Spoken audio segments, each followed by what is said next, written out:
Veliki pozdrav svima. Sarajevo, to je grad. Tim rečima Andrić opisuje mesto u kojem duhovno zri i u kojem provodi svoju mladost. 1903. godine on opisuje prvi razred B smene Velike Sarajevske gimnazije. On često poredi profesore koje je imao u Višegradu, za koje smatra da su dobri ljudi i koje je izuzetno cenio, poštovao i voleo.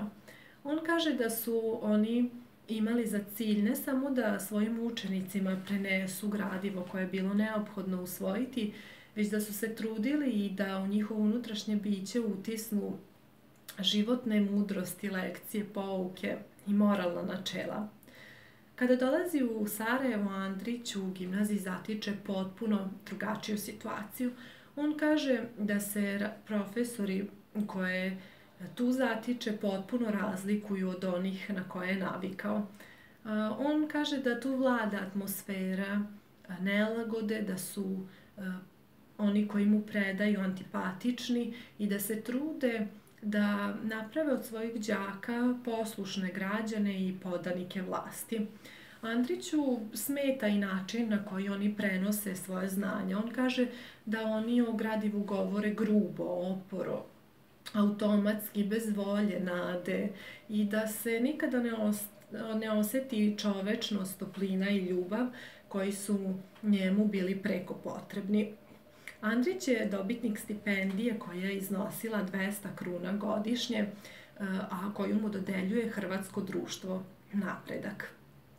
Kao dete i kao mladić, Andrić je u školi bio miran, tih, povučen, ćutljiv i gotovo neprimetan. Razlog tome je svakako bio što boluje od pluća, ali i njegovo nerazumevanje i nesnalaženje na časovima matematike svakako su doprineli tome. Andrić zbog matematike pada na popravni u 2. i 5. razredu, a 6. razred čak i ponavlja. Andrićevi drugovi sećaju se da je Ivo sedeo u magarećoj klupi i da je izuzetno voleo knjige i da se trudio da ih uvek čita i da je na časovima uvek nalazio barem poneki trenutak u kojem je mogao da baci oko na knjigu i da ponešto i pročita.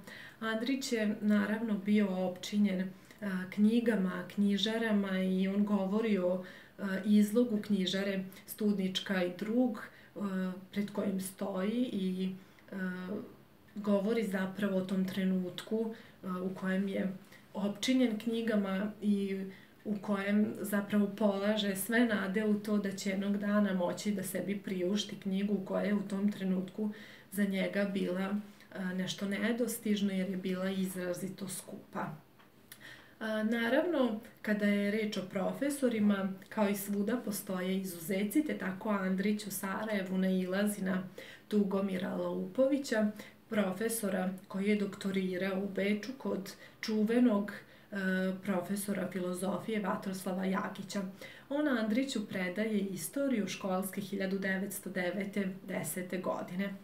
Tugomir Laupović veoma je značajan iz razloga što je on primetio Andrićev neverovatan dar za pisanje i stalno ga je podsticao da tim putem i krene i da se na istom i održi.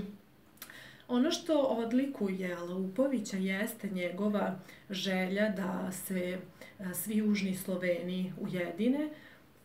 On je bio veliki patriota i nacionalni radnik. On je svojim đacima prenosio ideje tolerancije, razumevanja i naravno ujedinjenja i svakako da je to jedan od temeljnih jedna od temeljnih postavki i jedna od ključnih ideja koja je doprinela tome da Andrić nešto kasnije pristupi mladoj Bosni.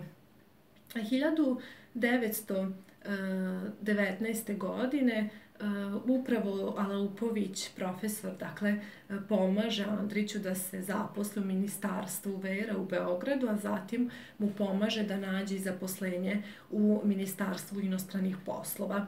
Ono što je veoma značajno jeste da je upravo on bio i upravnik nešto kasnije Tuzlanske gimnazije i da je predavao i Gavrilu Principu, sa kojim će Andrić svakako doći u kontakt kada budu sarađivali u organizaciji Mlade Bosne.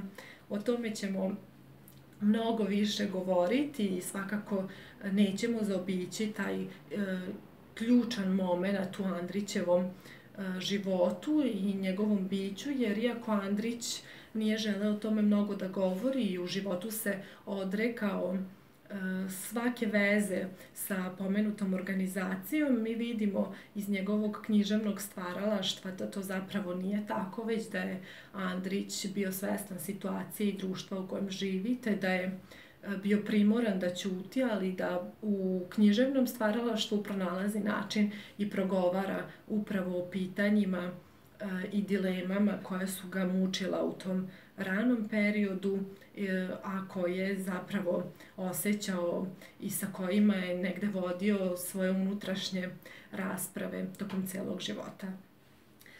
O Andrićevom životu možete mnogo pročitati kod Žanete Đukić-Perišić u njenoj knjizi Pisac i priča, stvaralačka biografija Ive Andrića, i to je svakako knjiga koju bih preporučila svakome ko želi da uživa saznavajući detalje o Andrićevom životu.